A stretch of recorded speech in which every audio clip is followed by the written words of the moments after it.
E aí galera, voltando no assunto que a gente estava falando semana passada, a gente parou nesse exercício daí. A gente estava falando sobre fluxo de calor. Então, só para relembrar, o calor é a energia térmica em transição e o fluxo de calor é, é a medida de quanto calor está passando em determinado tempo. E se a gente fala que está um regime estacionário, a gente tem uma formulazinha bonitinha que associa a área, a largura, a variação da temperatura e a constante condutibilidade térmica. Então a gente vai aplicar esses conceitos num exercício daí. Qual que é esse exercício? Ele fala assim: tem três cilindros de secções transversais iguais de cobre, latão e aço, cujos comprimentos são respectivamente 46 cm, 13 cm e 12 cm. Soldam-se os cilindros formando o perfil em Y, indicado na figura. O extremo livre do cilindro de cobre é mantido a 100 graus Celsius e os cilindros de latão e aço a 0 graus Celsius. Supor que a superfície lateral dos cilindros esteja isolada termicamente. As condutibilidades térmicas do cobre, latão e aço valem respectivamente 0,92, 0,26 e 0,12, expressas em caloria dividido por centímetro vezes segundo vezes graus Celsius. No regime estacionário de condução, qual é a temperatura da junção? Então, aí, quais são as informações-chave? A gente tem aqui comprimento, a gente tem qual é a temperatura que começa lá do cobre, a gente tem a temperatura aqui desse lado do aço e do latão, a gente tem as larguras e a gente não tem área, mas a área é igual em todas elas. Então vai chegar um momento que a gente não vai precisar nem saber o valor, porque a gente vai conseguir cortar de boa. A gente tem as constantes todas e ele quer saber qual que é a temperatura na junção. E aí, qual que vai ser a ideia-chave que a gente vai aplicar aí? A gente vai dizer que o fluxo que está passando do cobre até a junção vai ser a soma do fluxo da junção até o aço, o finalzinho do aço aqui, e da junção até o finalzinho do latão. Então, colocando aí, a gente tem lembrando que a principal coisa que está falando aqui é essa parte daqui, no regime estacionário de condução. Então, se ele falou que está no regime estacionário, a gente pode aplicar aquelas fórmula que associa a constante condutibilidade térmica, a variação de temperatura, a área e a largura. Então, só por causa que o exercício falou isso para a gente pode aplicar. Então, eu anotei aqui todas as constantes. Nota uma coisa, a constante ela está associando aqui, na constante está associado a medida da largura em centímetros. Então, se está ali em centímetros, eu deixo aqui a largura em centímetros. Se tivesse metros e a minha largura estivesse em centímetros, eu teria que adequar as duas para ficar na mesma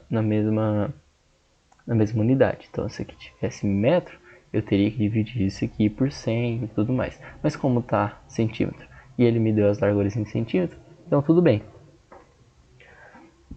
Eu chamei o LC da largura do cobre, LL da largura do latão, LA da largura do aço, KC da mesma forma, cobre, latão, aço. Tem aqui as unidades, tudo bonitinho. E aí a área do cobre é igual à área do latão, que é igual à área do aço, que é igual à área, que eu vou chamar só de A, para não precisar usar três variáveis diferentes. E aí eu coloquei aqui, ó, a variação de temperatura do cobre vai ser 100 menos θ, que é a temperatura aqui na junção, que é o que a gente quer encontrar. E aí a variação de temperatura do aço vai ser θ menos 0 graus Celsius. Por que não ao contrário? Por causa que o fluxo está vindo daqui para lá e não ao contrário. Então a a variação vai ter que ser a temperatura que está aqui menos a temperatura que está aqui. Então por isso que eu coloquei aqui θ menos 0 graus Celsius e a variação de temperatura no aço θ menos 0. E θ é a variável que a gente quer encontrar, que é a temperatura na junção. E aí o que eu fiz? O fluxo de calor no cobre vai ser igual ao fluxo de calor no aço, mais o fluxo de calor do latão. E aí eu coloquei aqui a fórmula, que o fluxo de calor é igual a constante de condutividade vezes a área, vezes a variação de temperatura, dividido pela largura do material. E aí eu fiz a mesma coisa pro aço e pro latão. Como a área é a mesma, eu posso colocar em evidência aqui e cortar sem nenhum problema. Então multiplicando aqui, eu coloquei em evidência e como está multiplicando eu posso cortar. E daí eu já substituí os valores. Nota que aqui eu tenho valores bem bonitinhos, então é 0,92 dividido por 46, isso dá 0,02. 0,12 dividido por 12 dá 0,01. 0,26 dividido por 13 dá 0,02. Eu passo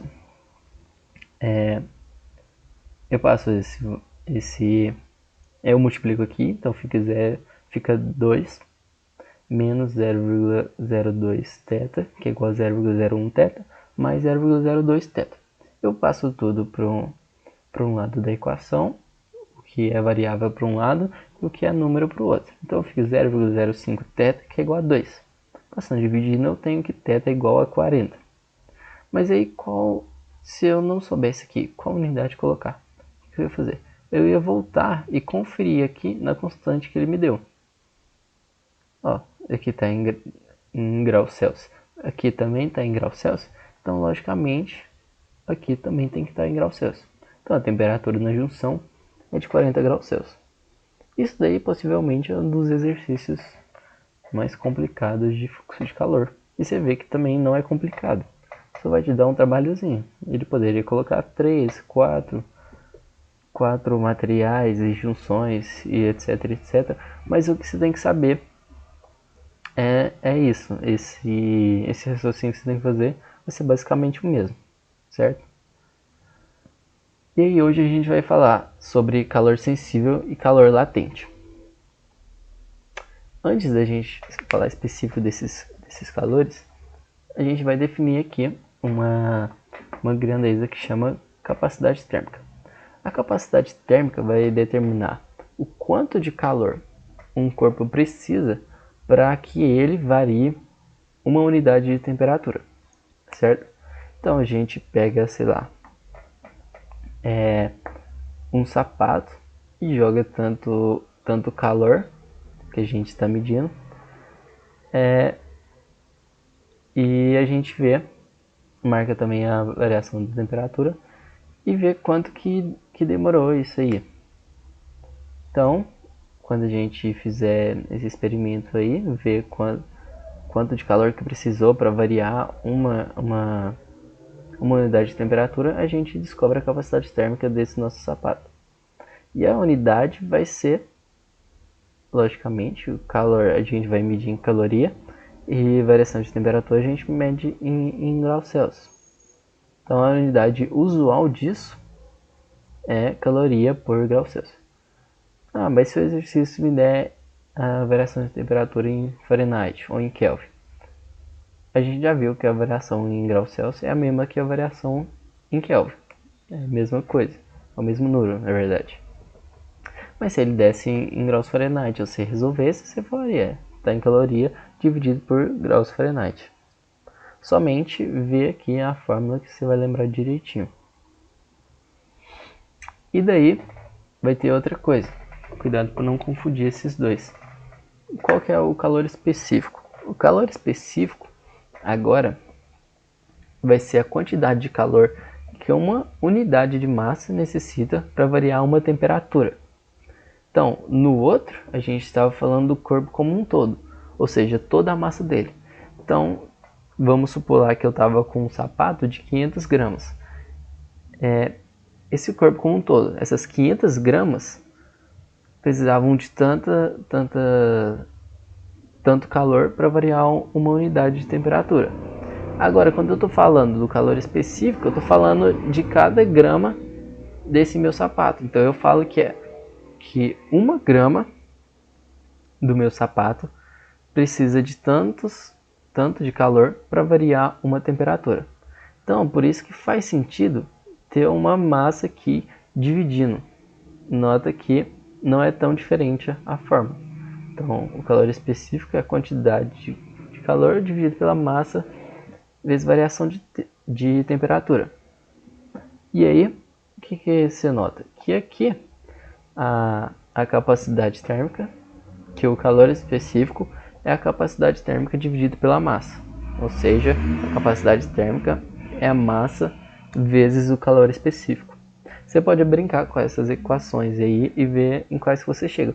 Mas no final, você vai precisar saber basicamente 2 só, que vão resumir isso daí. Que uma delas é essa daí. Você vai ver que não mudou nada dessa equação para essa. Justamente por causa que uma está definindo, é a mesma e a gente só trocou para definir essas variáveis. Então a gente precisa saber, decorado, essa daqui e aquela que eu falei, que a capacidade térmica é igual a massa vezes o calor específico, certo? Então, se você tivesse em algum exercício e quisesse substituir aqui, se não tivesse o calor específico, mas se tivesse a capacidade térmica, você poderia colocar aqui, que na verdade é a mesma coisa. Mas o que é esse calor sensível? A gente já está falando da forma, mas a gente não sabe exatamente o que ele faz. O calor sensível vai ser aquele calor que quando o corpo recebe ou cede ele vai estar causando apenas uma variação na temperatura, certo? Então vamos lá, o mesmo sapato que a gente tem. Se eu dei calor para ele e depois de um tempo eu vi que ele só mudou a temperatura, não mudou nada na forma dele, nem nada do tipo, ele não virou vapor nem nada. Então eu apenas cedi calor sensível para ele. E aí a unidade que a gente fala de calor é a caloria. Geralmente também a gente fala com quilocaloria, mas quilo, o casinho que pode vir antes da caloria é apenas um prefixo que significa 10 a terceira, ou seja, multiplicar por 1000. Mesma coisa que no quilômetro. Quilômetro é 1 metro vezes 1000, justamente por causa do prefixo. Então esse daí é o calor sensível. E ver a semelhança entre essas fórmulas aqui, que você pode brincar com elas e ver que na verdade você só precisa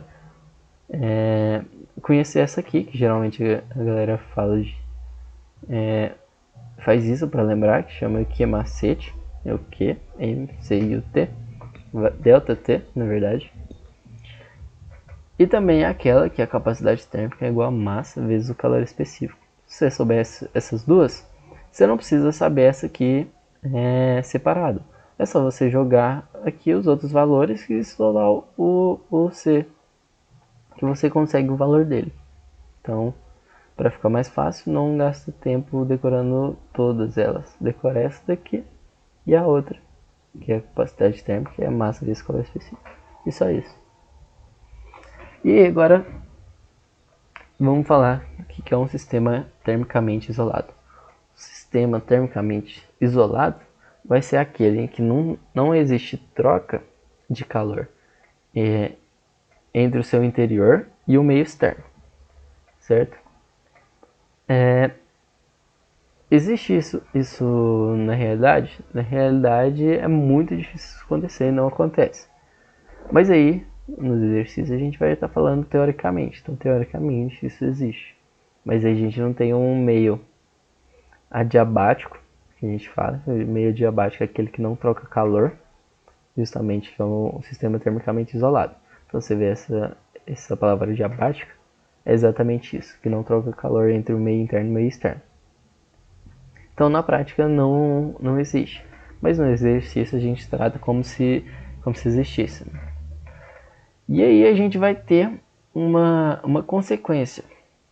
Qual é a consequência de não trocar calor entre o meio interno e o meio externo? Ou seja, que o que está dentro desse meu sistema só vai trocar calor entre os dois. Ou seja, eu tenho um sistema termicamente isolado. E dentro dela eu coloquei duas bolinhas. Então, e eu tenho uma bolinha mais quente, com uma temperatura maior, e uma bolinha com uma temperatura menor. E eu coloquei elas duas no sistema termicamente isolado, sistema diabático. E depois disso, eu vi que o calor mudou o calor que eu tinha medido antes variou. Tipo, o calor de uma bolinha variou em relação ao outro tempo. E eu olhei o calor da outra bolinha e ela também variou. Mas espera, não trocou com o meio externo.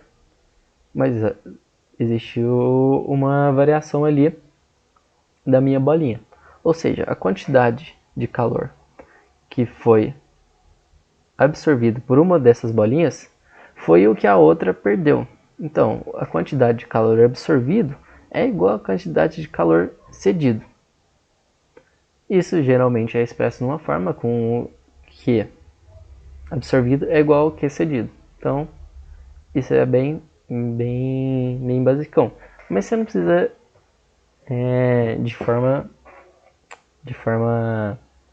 a gastar seu tempo decorando. Que absorvido é igual ao que isolado. Que recebido é igual ao que cedido. Você não precisa realmente decorar essa forma. Você, sabendo que existe um sistema termicamente isolado, você vai lembrar que você pode usar essa forma. Certo? Então, quando aparecer um exercício aí, a gente vai usar essa propriedade do sistema termicamente isolado. E aí a gente vai falar agora sobre a mudança de estados físicos. Então a gente tem 3 estados físicos da matéria. E aí a gente tem o sólido, o líquido e o gasoso. E aí, isso é bem decoreba, vocês devem estar cansados de ver isso, mas a gente tem que falar novamente. A passagem do sólido para o líquido isso se chama fusão, do líquido para o gasoso, vaporização, do gasoso para o líquido, liquefação ou condensação, do líquido para o sólido, solidificação, e tanto do sólido para o gasoso quanto do gasoso para o sólido se chama sublimação. E aí, para a gente dar uma aumentada aí, a gente está tratando aqui de processos endotérmicos, de processos exotérmicos. Vamos olhar aqui. Lembra quando a gente falou um pouco sobre os estados da matéria antes? Eu tinha mostrado aqui as partículazinhas se movendo. E no sólido elas estavam mais juntinhas, no líquido estavam mais afastadas, no gasoso elas estavam mais afastadas ainda, mais ordenadas. E o que eu falei? Que a energia térmica desse era maior do que desse, que era maior do que desse, certo? Isso para um material específico. Se a gente está falando da água, o gelo tem uma energia térmica menor do que a água mesmo, que tem menor do que o vapor de água, certo? Ou seja, quando eu estou passando do sólido para o líquido, eu estou tendo que absorver energia, ou seja, eu estou tendo que receber calor. E aí a gente fala que é um processo endotérmico. Quando a gente fala de endo, é para dentro. Então a gente está absorvendo calor. E a mesma coisa do líquido para vapor e do sólido para vapor. Ou seja, a gente está fazendo esse sentido daqui é o sentido endotérmico. Quando o contrário, como aqui está numa energia maior e aqui numa energia menor, eu vou precisar liberar Eu vou precisar ceder calor para alguém para eu poder diminuir a minha energia térmica e passar para cá. Ou seja, é um processo exotérmico. Eu vou estar liberando para o meio exterior ou qualquer meio aí. Você vai estar liberando. E é isso que a gente fala de um processo exotérmico. Como a gente está liberando energia térmica, é um processo exotérmico. Da mesma coisa da condensação, da mesma coisa para solidificação e da mesma coisa para solidificação no sentido gasoso para o sólido. Então, esse sentido para cá é endotérmico e esse sentido para cá é exotérmico, certo? E aí a gente está tratando de mudanças de estado físico. Ó, e a gente tem o diagrama bonitinho. Esse aqui tem é de alguma substância que a gente não sabe. Tem aqui marcado o tempo e tal, a temperatura, mas a gente só precisa olhar essa curvinha aqui bonitinha. Ó, quando a gente está tratando nesse primeirozinho aqui, a gente está falando que de algum material que está no estado sólido. E aí ele está ganhando, ó, ele está aumentando a temperatura, tá vendo aqui que está subindo. Então ele está aumentando a temperatura e ele chega a um estado estacionário aqui na temperatura. Depois ele volta a subir, depois estado estacionário, e depois volta a subir. Então aqui ele estava no estado sólido, ganhou temperatura, tem um estado intermediário que a gente vai falar ainda, ganhou mais temperatura, e aqui, nesse momento aqui, ele já está no estado líquido, e ele ganha mais temperatura, tem um estado estacionário, e aqui ele está no estado gasoso, ganha mais temperatura e tal. Mas aí, o que está acontecendo aqui? Aqui tem um calor que está agindo, e um calor que a gente falou hoje, que é o calor sensível. E por que é um calor sensível? Porque está variando a temperatura. Olha aqui. Não está variando mais nada. Está variando só a temperatura. Certo? E daí ele tem um regime que ele não está variando a temperatura. Olha aqui que ele está numa reta horizontal. Então não tem variação nenhuma de temperatura. Então aqui o calor sensível não está agindo. E aqui o calor sensível volta a agir. Aqui não. E aqui sim. Mas o que está acontecendo nesse pedacinho e nesse pedacinho? Que calor que está agindo aí? Existe um calor que está agindo aí? O que está nesse meio? A gente sabe que já é uma passagem de algum estado para o outro. Já que aqui estava no sólido, aqui passou para o líquido. Então existe aqui um estado intermediário que vai estar agindo lá, é o calor latente. O que é o calor latente? É aquele que causa mudança de estado físico. Bem básica essa definição mesmo, mas é exatamente o que ele faz. Que ele vai estar mudando aqui mudando do estado físico. Ele era um sólido, passou para o líquido, certo? Então é exatamente isso que ele faz. E aí tem essa equaçãozinha aqui. O calor, geralmente a gente chama essa variável de calor latente e essa aqui de quantidade de calor latente, certo? Ou somente quantidade de calor.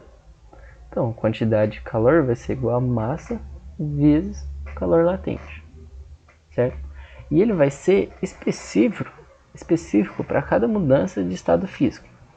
Então, nesse daqui, esse L vai ter um valor, nesse daqui vai ter um valor diferente, certo? Então, cuidado aí quando você for fazer algum exercício, ele vai falar, o calor latente de fusão. Então, eu estou falando dessa partezinha, certo? De vaporização. Então, o calor latente seria dessa daqui, certo? Então, ele é específico para cada mudança de estado. Então, agora a gente viu que existe um calor latente que ele está agindo nesse meio daqui, nesse meio estacionário. E aí a gente viu que quando começa aqui a ter essa temperatura não variar, a gente vê que o calor latente está tá mudando o estado físico. Então aqui geralmente a gente fala, se a gente estivesse tratando da água, aqui a gente teria gelo, aqui a gente teria gelo mais água, aqui a gente teria água, aqui a gente teria água mais vapor, e aqui a gente teria vapor, certo? Então, o que cada calor está fazendo aí? O calor sensível, ele está alterando a energia cinética de translação das partículas.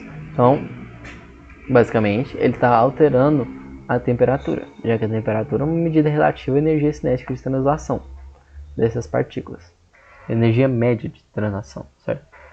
Então, o calor sensível, ele está fazendo essas partículas correr mais rápido. Elas estão uma velocidade maior e tal. Já o calor latente, ele está alterando a energia potencial de agregação, ou seja, está alterando do jeito que elas se agregam, certo? Então, a gente viu lá que no sólido, as partículas estão bem próximas uma da outra. E aí, se a gente fornece calor sensível, vai aumentando a temperatura até a temperatura de fusão, que aí o calor latente passa a agir e começa a alterar essa energia potencial de agregação, que aí elas começam a se distanciar um pouco, tá? E aí volta o calor sensível até uma temperatura de ebulição. A partir da temperatura de ebulição, o calor latente começa a agir e começa a distanciar mais essas partículas ainda. Isso fica alterando a energia potencial de agregação. Então não confundam o calor sensível e o calor latente. E aí a gente vai ter dois exercícios para a gente trabalhar. Esse daqui é o primeiro. Então o que diz o primeiro?